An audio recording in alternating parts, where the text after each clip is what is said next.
All right, Power Athlete Nation, we're gonna cover some manual resistance neck protocols. And this is gonna be a super beneficial protocol for you to implement for any of your athletes, whether they're field sport athletes, contact sport athletes, or just plain old badasses walking through the gym. It's gonna help you understand proper neck position and strengthen your ability to reduce and produce any sort of lateral flexion or rotation through the cervical spine. Now, the thing with manual resistance is super, super potent. So here's the deal. There's gonna be some touchy-feely. If you're in a team sport environment, this is gonna be athlete on athlete. I like to refer to the individual who's applying the manual resistance as the captain and the person who's fighting that resistance as the athlete. In today's demo, I will be the captain.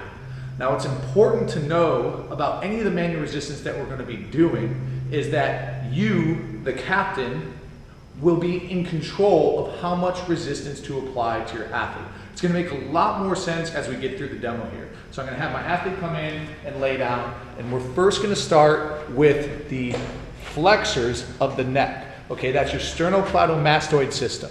So Ben's on the bench here, and he's gonna slide up just a little bit more. So the base of his cervical spine is gonna be just at the edge of that bench. Okay, and he's going to go ahead and just go into extension of that neck. Now, I'm going to apply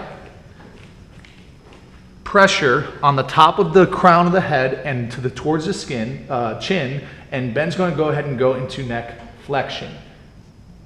Now, what I'm doing is I'm applying manual resistance, 1003, 1004, and back down. I'm applying a manual resistance to this motion pattern. Go ahead. 2, 3, 4, 5, for about 5 seconds, and relax, Ben. So I'm applying this resistance to this movement pattern for about 5 seconds. And Ben's putting as much force as he can into my hands. We call that maximal voluntary contraction. And I'm applying resistance of that force minus 1. Whatever that arbitrary one is, to allow your athlete to go smoothly through that range of motion for about 5 seconds. So that's gonna be our protocol 1 for the sternocleidomastoid system. That is your neck flexors. Now what we're gonna do is we're gonna flip Ben on his belly into a prone position, and we're gonna go through this extensor system down in here. So it's gonna be the same protocol, but I'm gonna have my hand on the crown of the head here, and my offhand right at the base. So right here is about his cervical thoracic junction, and I'm just gonna kind of keep it here to make sure he's relaxing this system and focusing that these are the muscles that are going through this extension. Ready, go. Now I'm going enough to push against Ben's neck. He's gonna keep going, keep going, keep going into that hyperextension. 1004, 5, and relax. One more time down. I let him lower down to his own bottom position. I apply manual resistance and go. I tell him to go. 1003, 1004, 1005. Good. And back down. One more time, Ben, just for good luck. And I give him a go and apply just that maximal force minus 1 so that he has to strain all the way through and relax. All the way through to get through that full range of motion. Now, it's important here, we have a rule at Power Athlete. We call it the DBAD rule. It's don't be a jerk, okay? Because I can apply a lot more force and stalemate Ben through that range of motion, but that's not the objective. The objective is to allow Ben to give maximal force production through that range of motion, and I resist him just enough to keep that movement pattern nice and smooth through that full range of motion for 4 to 5 seconds. So this is going to be our neck extensors. This is going to be the musculature that stabilizes our head when we run, when we squat, when we do pull-ups. It's a big stabilizer system. Now what we're going to do is we're going to go to the lateral system. And what Ben's going to do is lay on his side here. And I'm going to come across on this side here. And we're going to go through lateral flexion. So Ben, just show me that movement down ear to shoulder and then ear back up to shoulder. This is the movement that we're going to be resisting. Now, what your offhand here is going to be doing is making sure your athlete doesn't begin to strain. A natural response to strain is going to be elevation of that trapezius. We want to isolate this movement to a relaxed trapezius muscle.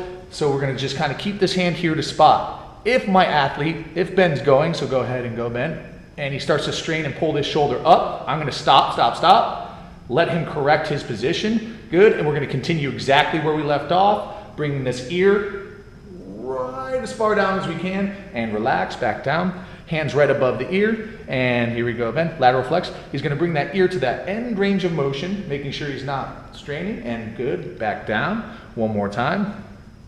Hand right above the ear, going through lateral flexion for about that 4 count, and relax, Ben, and back down.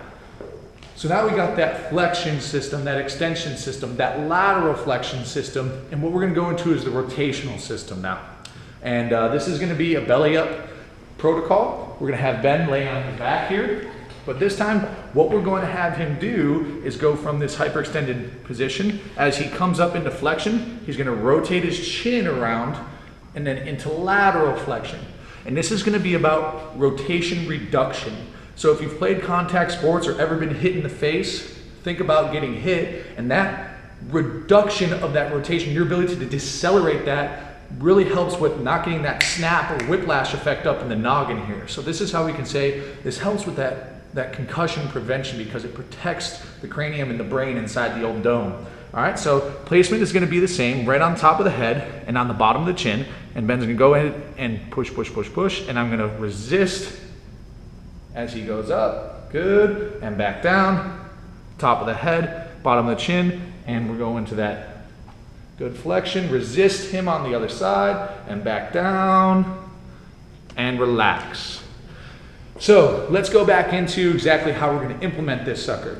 Make sure your athlete's nice and warm, and we're gonna go maybe 4 reps per protocol. Give plenty of time. This isn't for time. You're not trying to max out as many reps as you can get, but you're gonna hit your flexion, your lateral, your extension, and your rotation. You can hit all those in the same day, 4 seconds per rep. Your athlete's giving you maximal voluntary contraction through that movement pattern. What your job is as a coach is to, 1, ensure that they're not recruiting anything else. They're not rolling a shoulder super far. They're not like craning through that thoracic spine. We're making sure that we're isolating this movement through that neck, those neck flexors, obliques, and extenders. Okay, so good luck with this, guys. Knock it out. This is our manual resistance neck protocol.